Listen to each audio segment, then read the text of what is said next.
What's in a name? Everything. The power of a name has long been immortalized in prose, poetry, and history.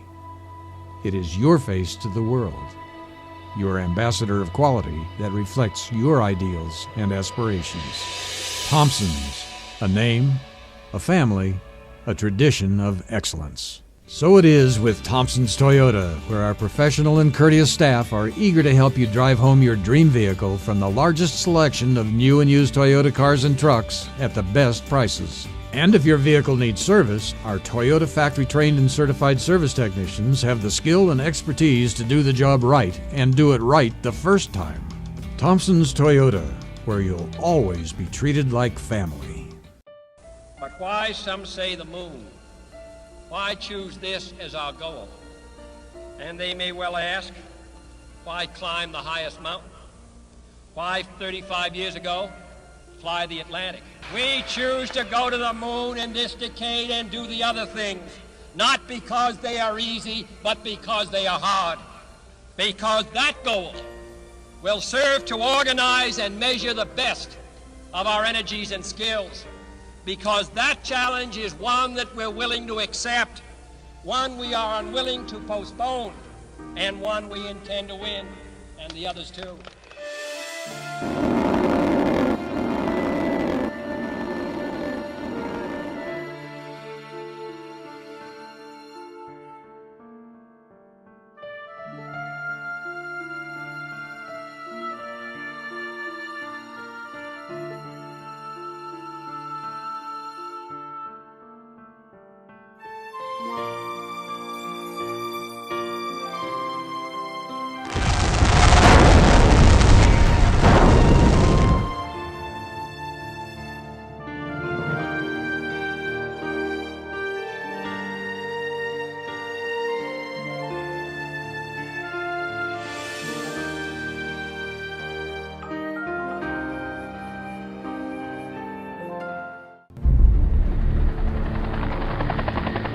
An idea born in unsettled times.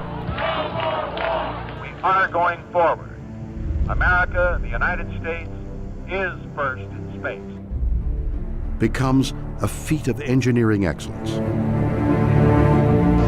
The most complex machine ever built to bring humans to and from space. Right to roll, Discovery. And eventually construct the next stop on the road to space exploration. We are on a true spaceship now. As 30 years of flight draw to a close, its legacy is one of unsurpassed achievement. Tragedy overcome and opportunity met.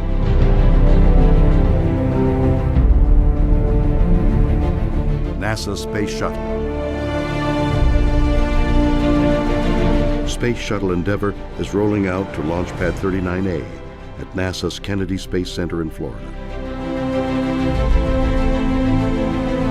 In 24 missions, flown over 20 years, Endeavour has logged more than 103 million miles in space.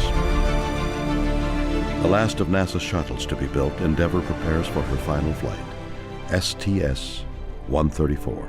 I marvel at when I see the space shuttle up close and personal, behind the panels where we have hardware, plumbing, black boxes, electronic devices, and that sort of thing.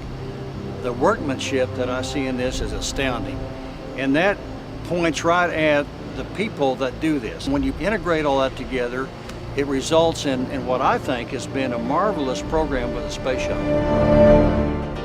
Well before any shuttle reaches the launch pad, however, a staggering amount of work is required. The parts, plans, and people necessary to make each launch span the entire nation. One single goal is the focus: the safety of the orbiter and her crew. You've got all these people, all these folks that are in their 20s, some of them in their 30s, and they are, no kidding, in charge of some part of the space shuttle, some part of the space station, or some part of the plan. And every one of those people absolutely believes that they are the one that makes the difference on getting those astronauts back down to the ground alive.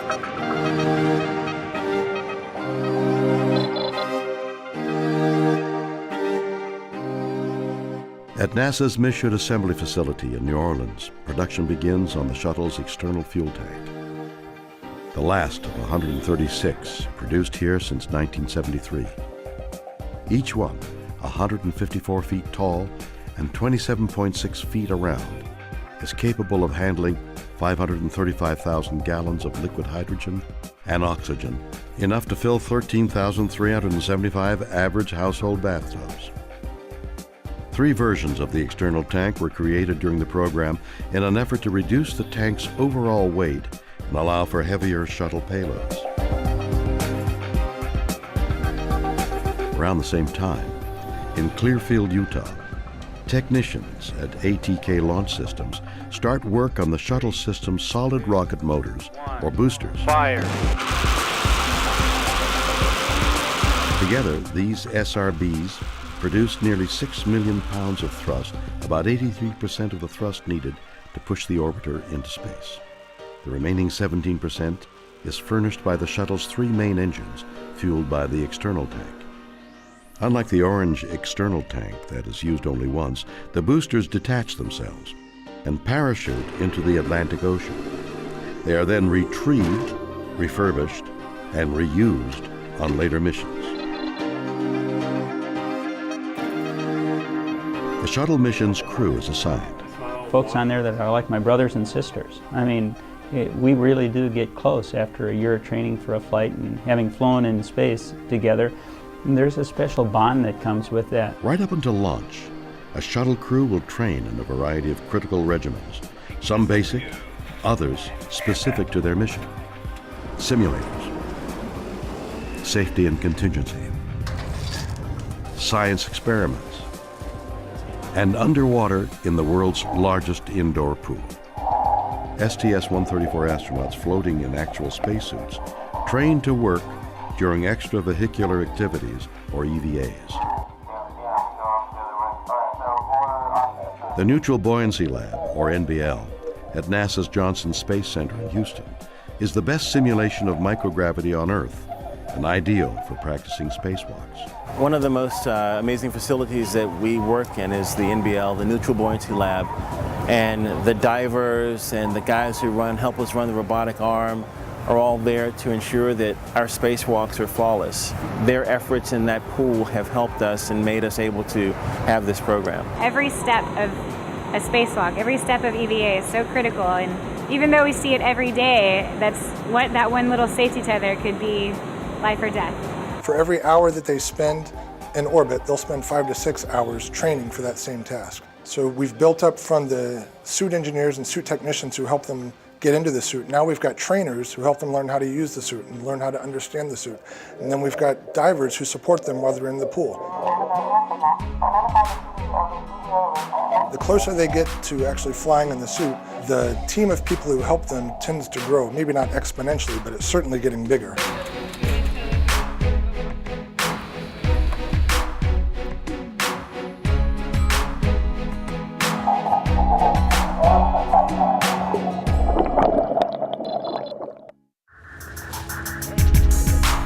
A 12-person crew has kept a week-long vigil, while the barge, carrying the ET, made the 900-mile trek from Louisiana to Florida's central east coast. The iconic orange external tank finally arrives at the Kennedy Space Center. 1 month later, the ET is mated to the solid rocket boosters to form the backbone of the stack. Now, all that's missing is the spacecraft itself. When an orbiter returns from a mission, processing for the next flight begins almost immediately. It's a task requiring no less than 650,000 hours of labor. This includes the removal of its 3 liquid fuel engines and their replacement by 3 from a previous mission.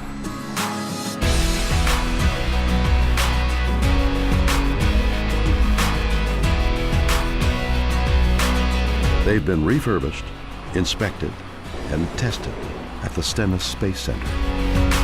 With most of its flight preparations complete, Endeavour is towed in what is called the rollover, a short roll over a quarter-mile distance on a 36-wheeled vehicle from the Orbiter Processing Facility, the OPF, to the VAB. Here it undergoes its flight configuration. The rollout. Looking now much like it will at liftoff, the space shuttle is carried to the launch pad atop the 6 million pound crawler transporter at a blazing pace of less than a mile an hour. Not exactly warp speed. At our peak carrying full load, we get right around 38 feet per gallon. Not too bad for an original 1965 hybrid vehicle with low miles. The 3.4-mile journey takes up to 6 hours. Just enough time to appreciate the route's picturesque surroundings. Kennedy Space Center is situated on a national wildlife refuge.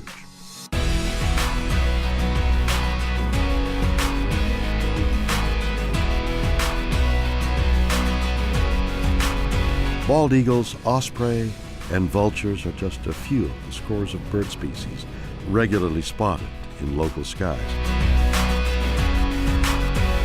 Both land and sea are home to a wide variety of creatures, including manatees, dolphins, and of course, the ever-present alligator. Visitors are always urged to watch their step.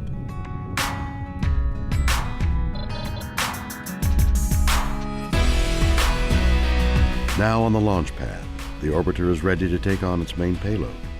Testing assures that the multi-ton cargo is secured and safely stowed in the payload bay before the technicians certify the orbiter is ready for launch.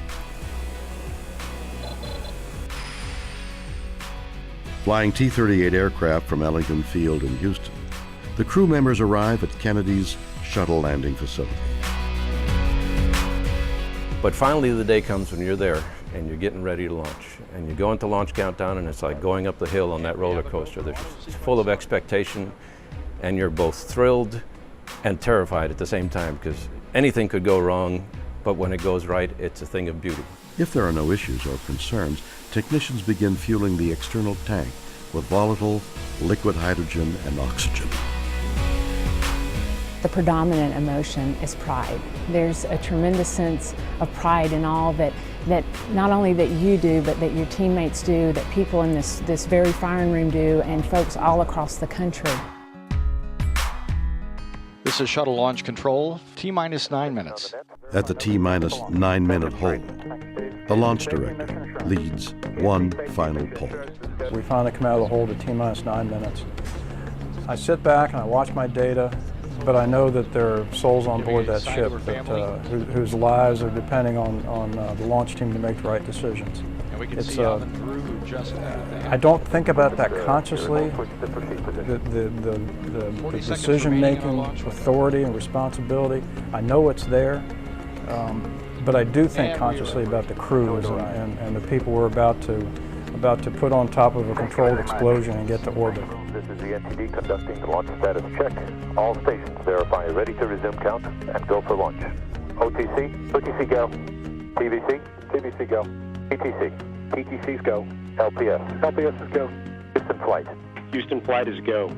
After nearly 3 years, hundreds of thousands of hours logged by engineers, technicians, scientists, seamstresses, electricians, and other program workers across the globe. We have main engine start. 2, 1. Booster ignition. The shuttle makes its way skyward.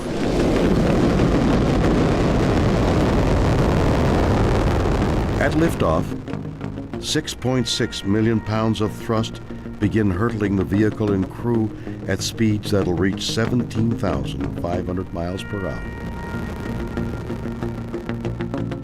The shuttle is like no other machine ever built. For its launch to succeed, more than 1 million parts must move together perfectly.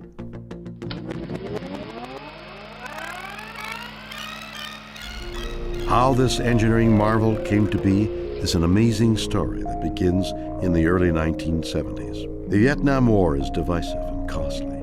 The economy is sliding into recession. And with the race to the moon already won, the Apollo program is canceled.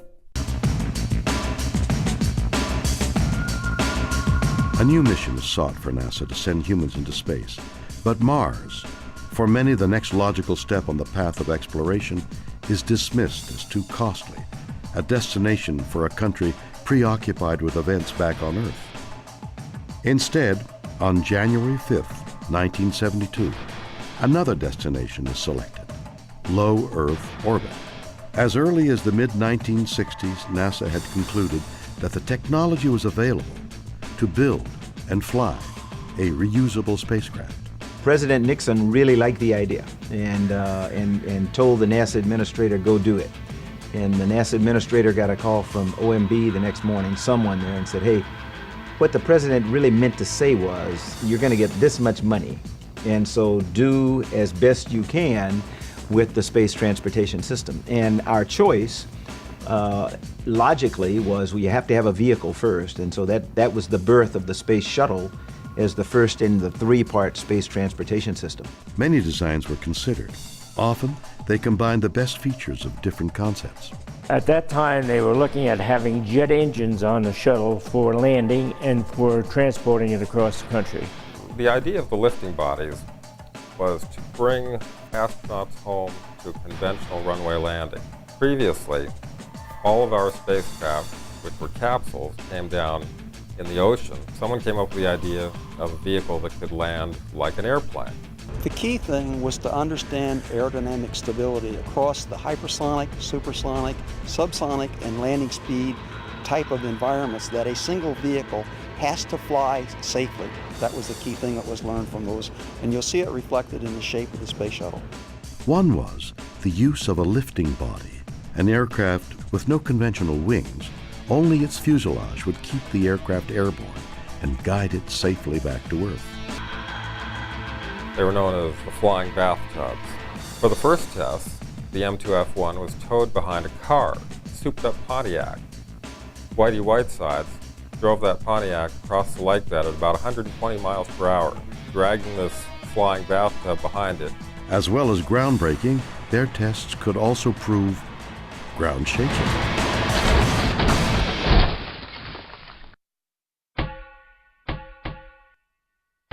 The X-24B, a lifting body with wings, was the first such craft to land on an actual runway, as all shuttles would eventually do. Early on, the space shuttle was going to have jet engines to return for a horizontal landing, much like an airliner. The X-15 had proven fairly specifically that they can make horizontal landings very accurately, unpowered, flying a steep glide slope, that they could do a horizontal, unpowered landing with the shuttle. As they tried to narrow its size, shape, and weight, engineers also considered how this new orbiter would be propelled safely out of the reach of Earth's gravity.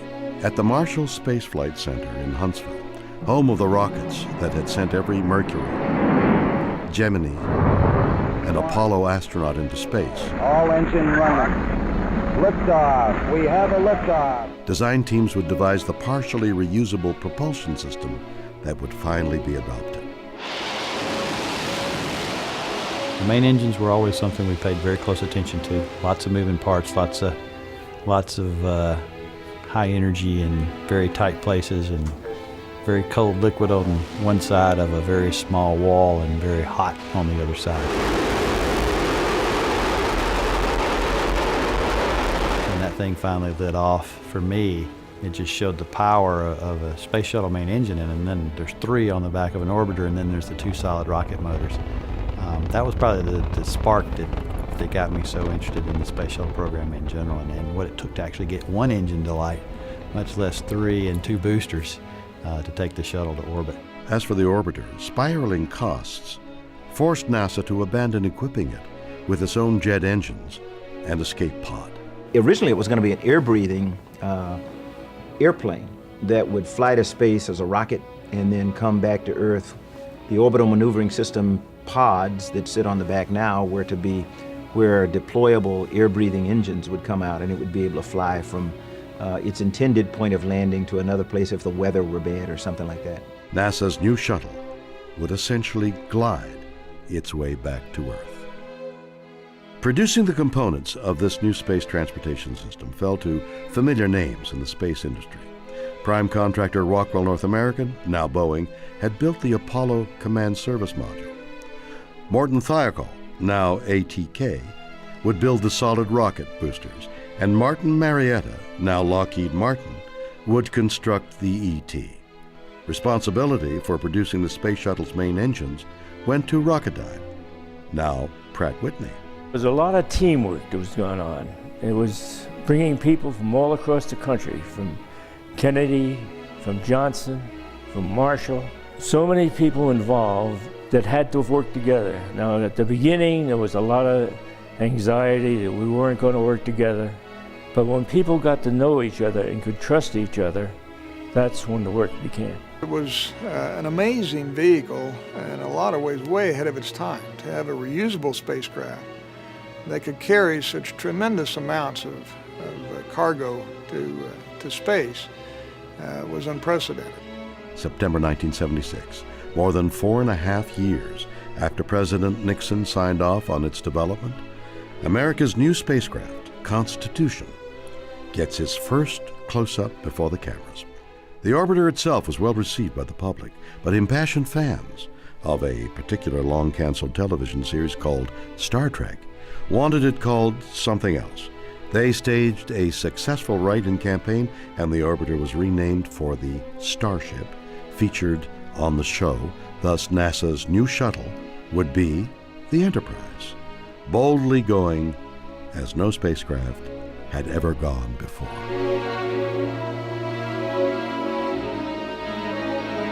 Whatever its name, this bird still needed to prove it could fly.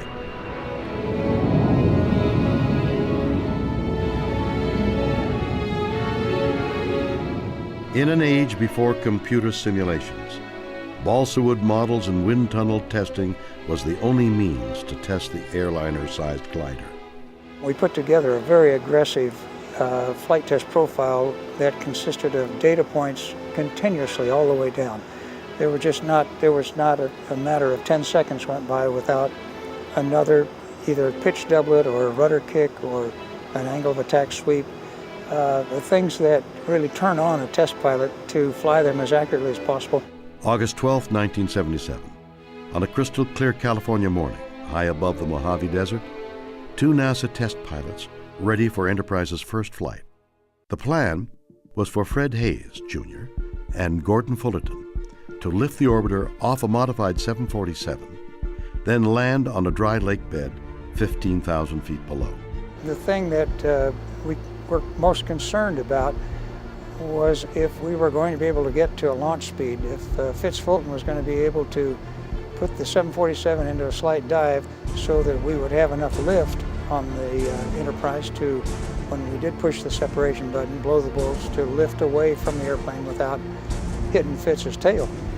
And of course, both of us were interested in that happening. The pilots on the 747, Fitz Fulton and Tom McMurtry, sit and wait for the command to release and steer their massive aircraft out from under Enterprise. There were still questions about was it going to actually happen as we expected from those simulations and the analysis and everything. There's a very loud thump when the shuttle separates. There was always a question, was the shuttle going to slide back and hit the tail of the 747? But we couldn't see that, but we could, after a few seconds, we could tell it didn't hit us. And so the chase called clear. Once we reached the 240 knots and Fitz called on speed, I think he really pushed some of the sensors he was looking at in order to let us get to there, and we appreciated that.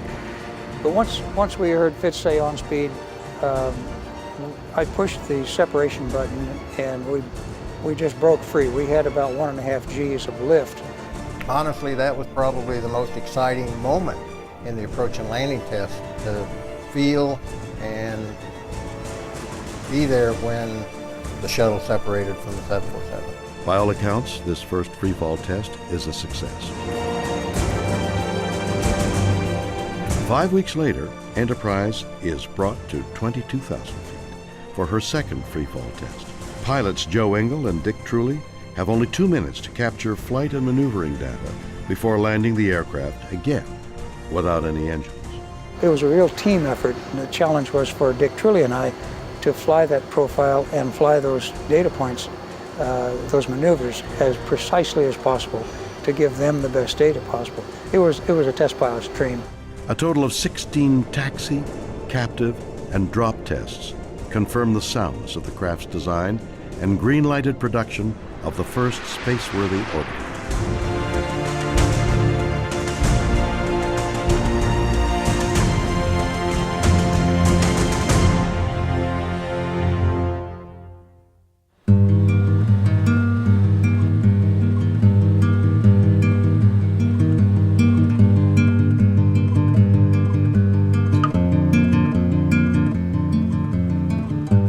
Columbia, NASA's first orbiter, is fittingly named after the first American vessel to circumnavigate the globe.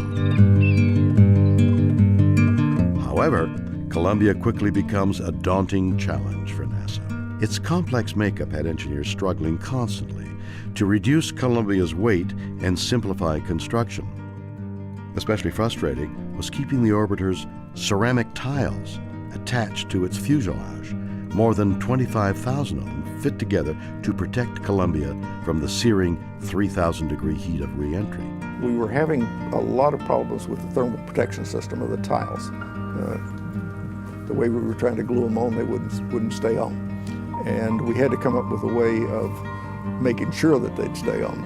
And we had some really great people that worked that, and that's why it took such a long time. I had hoped it was not going to take that long, since John and I were named as a crew, so we had a lot more time to train than what we'd both initially planned. The requirement was to be able to handle temperatures like 2,500 degrees F that occur on the surface of the TPS, and that's 5 times what your oven is at home that you bake cookies under at max. The other problem is weight, because after all, this is an airplane, so you can't have a metallic system on it that weighs tons. It has to be extremely lightweight. And in fact, the shuttle tiles are about 90% air, and that gives the combination of being able to be temperature resistant and yet at the same time light. Each orbiter has a unique number of protective tiles. Challenger was built with the most, 31,088, while Atlantis has the fewest, a mere 24,177. Over in Palmdale, they had put on their first effort of putting the tiles on to protect the aluminum from the heating they were going to get on re-entry. And some of those tiles, when they put them on in the daytime, next morning the tiles were on the hangar floor. And so that was real scary that we could lose some tiles while they were on orbit and really have a problem with the heat coming back on re-entry. Columbia had a lot of tiles missing yet, needed quite a bit of work before we could deliver it to the Cape, and we scrounged throughout the city of Lancaster for RTV, which was the material we used to glue the tiles on with. More glue did keep the tiles in place. However, water was literally ripping them apart. It turns out, in the instant we hit rain, the tiles almost exploded. The tiles fabrication process was modified and the problem overcome. Other shuttle design features proved less problematic and more groundbreaking. A computerized digital flight control system, now common in commercial and military aircraft, was developed for the orbiter. In flying the space shuttle, you were so aware that you weren't necessarily talking to the shuttle, you were talking to a computer who in turn was going to talk to the shuttle. Barriers of race and gender were falling everywhere, and America's core of shuttle astronauts would become more reflective of the nation it served. There's been a lot that the shuttle era has done to bring space flight into the domain of the average person. We know it's not just crew-cut white test pilots anymore. It's essentially the United Nations that flies on the space shuttles. It's people of every description that look very much like the rest of us. The astronaut selection process reflected a changing nation and a changing NASA. At the time, all the astronauts were military test pilots and there were no females, so it was kind of like one of those dreams that you hope will happen someday, but you didn't really think would. The NASA astronaut class of 1978, the largest in the agency's history, came from all walks of American life: physicists, meteorologists, fighter pilots, scientists, and for the first time, women and African Americans. When I came into the astronaut program in '78, there were 3 African Americans that came in at the same time, and it was the first time that NASA had hired African Americans. We had Fred Gregory, who was a test pilot, and then Ron McNair, who was a mission specialist, and I came in as a mission specialist. So all 3 of us were excited about flying in space, and all 3 of us recognized that we were really going to open up the envelope for other African Americans to fly in space. While the new class of NASA astronauts trained for subsequent shuttle flights, Columbia was undergoing preparations for the program's maiden voyage, STS-1.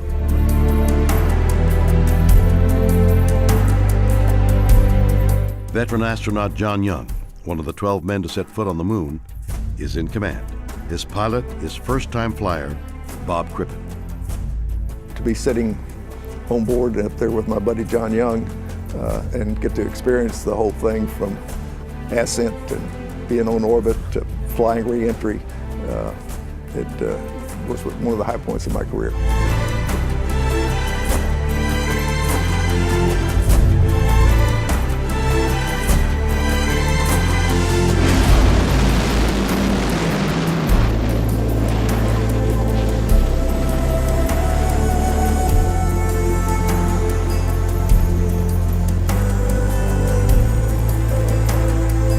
Together they would travel over 1 million miles and circle the Earth 36 times.